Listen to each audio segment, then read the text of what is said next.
In the aftermath of a great flood, Noah released a raven from the ark. This black-feathered bird, often seen as a mere scavenger, became a symbol of hope against all odds. As it soared through the sky, looping back and forth, it indicated that life was returning to the devastated earth below. Today, we find similar signs in our own world. A newfound understanding that creatures, once overlooked, hold the secrets of our environmental health.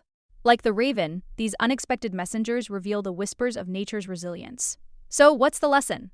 Look around. Observe the wildlife and nature flourishing. They speak of renewal, offering us crucial clues about the health of our surroundings.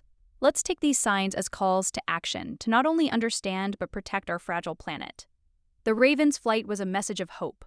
Our responsibility is to listen and act.